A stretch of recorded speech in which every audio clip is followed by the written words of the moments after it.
Hello students. Last class में तुम लोगों को ब्रेक और कंटिन्यू स्टेटमेंट बतलाए थे और स्टार्टिंग में ये जो टर्म्स चल रहे हैं तुम्हारे डिफरेंट कंट्रोल स्ट्रक्चर में 3 टाइप्स बताए थे। डिसीजन कंट्रोल, सेकंड था लूप और थर्ड था केस कंट्रोल स्ट्रक्चर।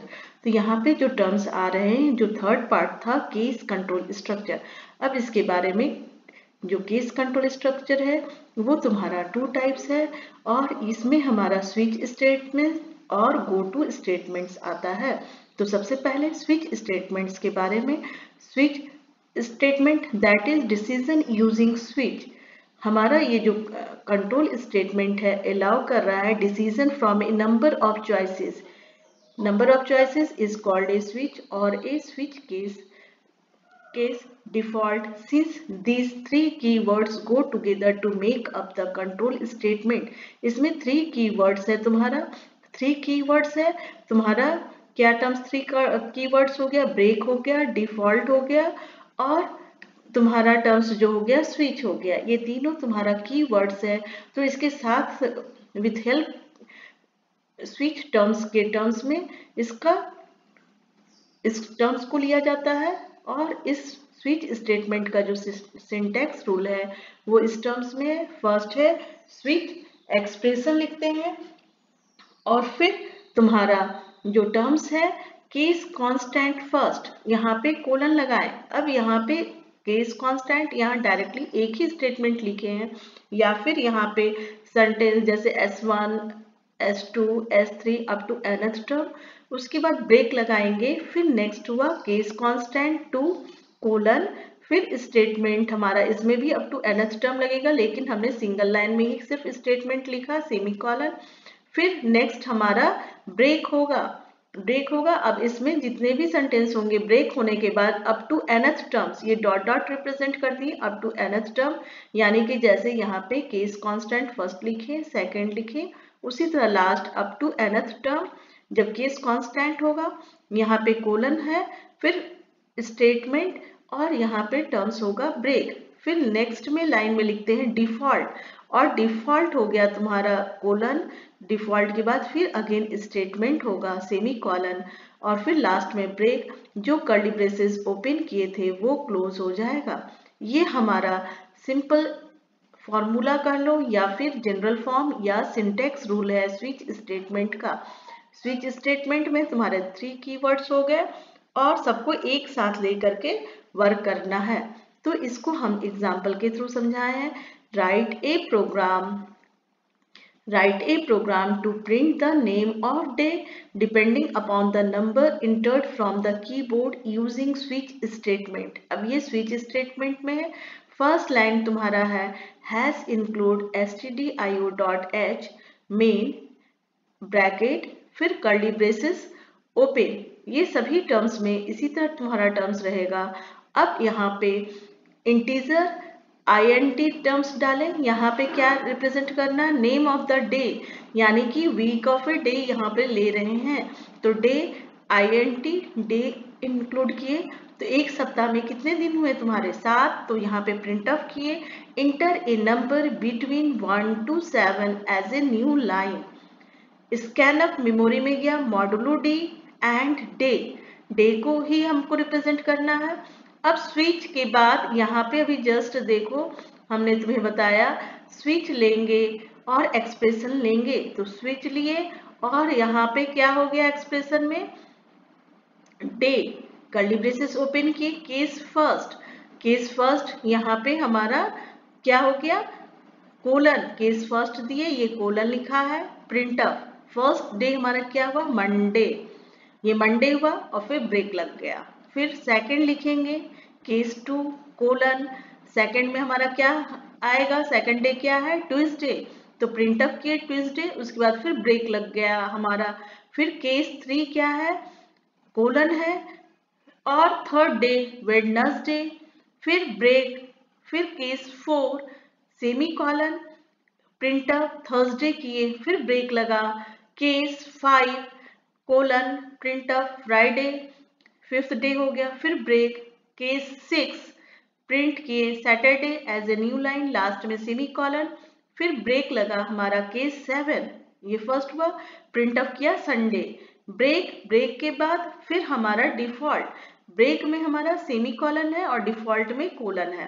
अब ये जो टर्म्स हो गया ये कंप्लीट हुआ, तो हमारा लास्ट में आउटपुट क्या होगा, करेक्ट नंबर। इनपुट कोई भी करेक्ट नंबर डालेंगे, input correct number, break, semicolon, curly braces first जो ओपन किए थे वो लास्ट में क्लोज हुआ, और जो हमारा केस 1 से स्टार्ट कर रहे हैं ये यहाँ पे हमारा टर्म्स हुआ। यहाँ पे टर्म्स देखो, केस फर्स्ट से यहाँ स्विच के बाद जो किए थे टर्म्स, ये लूप जो चलता रहा हमारा, यहाँ पे टर्म्स ब्रेक हो गया, और जो स्टार्टिंग में मेन के बाद जो कर्ली ब्रेसेस लेते हैं वो। अब तुमको करेक्ट नंबर यानी कि 1 से लेकर 7 तक डे का हमने प्रोग्राम बनाया है, तो इसमें जो सही नंबर, कोई भी नंबर 1 2 3 4 5 6 कुछ यहाँ पे हमने आउटपुट किया, 1 to 7 में 5 डाला, तो 5 डाले तो आउटपुट हमारा रिजल्ट आ गया फ्राइडे। अगर इसी तरह तुम 7 डालोगी तो कोई भी डाल सकती हो 1 2 से 7, तो जो हमने प्रोग्राम बनाया है वो करेक्ट आंसर आएगा। इसी तरह तुम 12 मंथ होते हैं तो same programme 12 month January February 1 to 12 ले सकती हो, और इसी तरह सेम बनेगा तुम्हारा। इनपुट करोगी, मंथ कर दोगी, जहां डे है वहां पे मंथ कर दोगी। नेक्स्ट है तुम्हारा, ये फर्स्ट हो गया स्विच केस कंट्रोल का, स्विच का, और नेक्स्ट है go to statement. Go to statement ये हमारा एग्जीक्यूट करता है execution sequence by transfer of control to some part of the program. कुछ ही पार्ट को हमारा ये ट्रांसफर कर रहा है, और इसका सिंटेक्स रूल जो है गो टू लेबल आइडेंटिफायर, और ये सेमीकोलन है। This statement immediately transfer execution to the statement level with the label identifier. The label identifier must be declared within the same function as the go to statement. यहाँ पे same function, इसके बाद function terms है, वो तुम लोगों के syllabus में नहीं है, बस यहीं पर ऐसे कर लो कि डायरेक्ट हमारा go to statement है। अब इसके लिए हमने प्रोग्राम बनाया है, write a program to check a number even or odd with go to statement. With go to statement, तो अब हमें इवन और ऑड बताना है गो टू स्टेटमेंट के लिए। तो फर्स्ट लाइन सेम टर्म्स होगा, hash include angle stdio dot h main curly braces integer printf, कोई भी नंबर हम इनपुट कर रहे हैं, scanf modulo D and I, यहाँ पे नंबर आई रिप्रेजेंट किया है, modulo I. If I modulo 2 equal to 0, double sign है इक्वल टू का, अगर हमारा ट्रू है, अगर जो भी नंबर लिए हैं अगर वो डिविजिबल है, अगर ट्रू है तो वो जाएगा गो टू 1, अगर फॉल्स है तो जाएगा गो टू 2। ये गो टू एक साथ लिखा जाएगा, बीच में स्पेस है, तो गो टू 1 अगर ट्रू है तो 1 में जाएगा, अगर फॉल्स है तो 2 में जाएगा। अब हमारा 1 है तो प्रिंट क्या करेगा, इवन। जैसे सपोज हमने 2 डाला नंबर, तो 2 डिविजिबल है, तो 2 हमारा क्या हो गया, गो टू 1, यहाँ पे करेगा प्रिंट 2, और डायरेक्ट यहाँ पे आउट हो जाएगा, प्रिंट कर देगा 2। लेकिन अगर हमने 3 डाल दिया तो 3 डज नॉट इक्वल टू 0 है, तो एल्स गो टू 2 में जाएंगे तो वो प्रिंट करेगा ऑड, और ये लास्ट नंबर में दिखे आउट प्रिंट नंबर इज, जो भी नंबर यानी कि 3 करेगा वो 3 क्या हो जाएगा हमारा, ऑड हो जाएगा। तो यहाँ पे फिर से क्लियर कर दो, 2 टर्म्स हो गए, अगर डिविजिबल है तो गो टू 1, अगर फॉल्स है तो गो टू 2, ये हो गया। अब गो टू 1 अगर ट्रू है तो प्रिंट क्या कर दिया, even number, even number print करेगा, फिर गो टू आउट के बाद डायरेक्ट ये लास्ट नंबर आएगा, ये आउट वाला टर्म्स। अगर एल्स गो टू 2 है तो 2 टर्म्स प्रिंट करेगा हमारा, ये डायरेक्ट प्रिंट करेगा, क्या प्रिंट करेगा, ऑड नंबर करेगा। तो इसके लिए ये फंक्शन आ गया तुम्हारा गो टू आउट, और ये फिर आउट करेगा प्रिंट, जो भी नंबर हम डाले हैं वो करेगा, और ये जो कर्ली ब्रेसेस स्टार्टिंग में ओपन किए थे वो क्लोज हो जाएगा, और ये टर्म्स हो गया आउटपुट। अगर सपोज हमने कोई भी नंबर दिया 10, तो ये नंबर हमारा क्या है, 10 हमारा रिप्रेजेंट करेगा इवन करेगा, तो यहाँ पे गो टू 1 के बाद ये प्रिंट किया, और डायरेक्ट आउट लास्ट में number is, that is I. Next है तुम्हारा टर्म्स ले रहे हैं, अगर कोई भी तुम इसमें ऑड नंबर डाल दो, सपोज 9 डाल दो, तो हमारा enter the number 9, the number is odd आएगा और नंबर क्या हो जाएगा, प्रिंट क्या करेगा, 9 करेगा। तो ये गो टू के टर्म्स में हमारा जो प्रोग्राम था वो इवन और ऑड ये हमारा टर्म्स बताना था। अब लास्ट एक है प्राइम नंबर, ये लास्ट प्राइम नंबर के लिए है तुम्हारा, और तुम्हारा कोर्स कंप्लीट हो गया, यानी कि फर्स्ट यूनिट कंप्लीट हो रहा है। ये तुम्हारा है हैज इंक्लूड stdio.h। सबसे पहले प्राइम नंबर क्या क्या है तुम्हारा, प्राइम नंबर तुम्हारा क्या होता है 1 छोड़ करके, और जो सेल्फ नंबर से डिविजिबल हो, तो यहाँ पे main curly braces as it is integer कोई भी नंबर लिए, और I semicolon printf enter the number as a new line, scanf modulo d and number curly braces। अब यहाँ पे टर्म्स है I इक्वल टू 2, यानी कि नंबर जो हमारे स्टार्ट होगा वो 2 3 फिर क्या होगा 5 के बाद 7 9 नहीं होगा, और नंबर नहीं लेते हैं, 9 के बाद क्या आएगा 11 आएगा, यानी कि ऐसा प्रोग्राम बनाना है प्राइम नंबर के लिए। तो फर्स्ट हो गया 2, तो यहाँ पे while लूप से बनाए हैं I is less than equal to number -1 curly braces open किए, if number modulo I equal to 0, अगर डिविजिबल है तो ये हमारा क्या प्रिंट करेगा, नॉट ए प्राइम नंबर।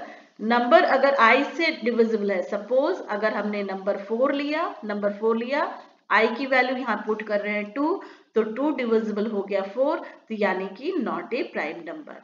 अगर 3 लेंगे तो नॉट डिविजिबल होगा, तो वो हमारा क्या होगा, वो हमारा इवन नंबर नहीं है। अगर 3 लेंगे तो वो हमारा होगा प्राइम नंबर, क्योंकि 3 डज नॉट डिविजिबल है, तो वो टर्म्स होगा, और उसके लिए ब्रेक यूज किया गया है। तो सबसे पहले ये terms I is equal to 2, यहाँ पे कंडीशन डाले हैं I की value less than equal to number -1 हो रहा है। तो जैसे नंबर हमने 2 डाला, 2 इज लेस देन नंबर, ये हमारा I equal to 2 less than number, जैसे कि हमारा 1 -1 तो 0 ये प्रिंट नहीं करेगा, क्योंकि ये टर्म्स है, ये यहाँ पे टर्म्स है। सपोज यहाँ से टर्म्स देखो, 2 अगर डिविजिबल है तो नॉट ए, अगर 4 लिए तो नॉट ए प्राइम नंबर जो डिविजिबल हो गया I से। अगर यहाँ पे 2 नंबर डालते हैं तो 2 इज डिविजिबल, तो ये भी हमारा प्राइम नंबर नहीं है, ब्रेक कंडीशन लगा है। अब ये जो था कंडीशन लूप यहाँ पे क्लोज हुआ। अब इसमें एक ऐड करेंगे I प्लस प्लस 1 ऐड करेंगे, तो 2 में 1 ऐड के 3, तो ये हमारा 3 हो गया। तो ये जब 3 हो गया तो if I is equal to number, यानी कि I की वैल्यू क्या हो गया 3, तो प्रिंट अप करेगा प्राइम नंबर।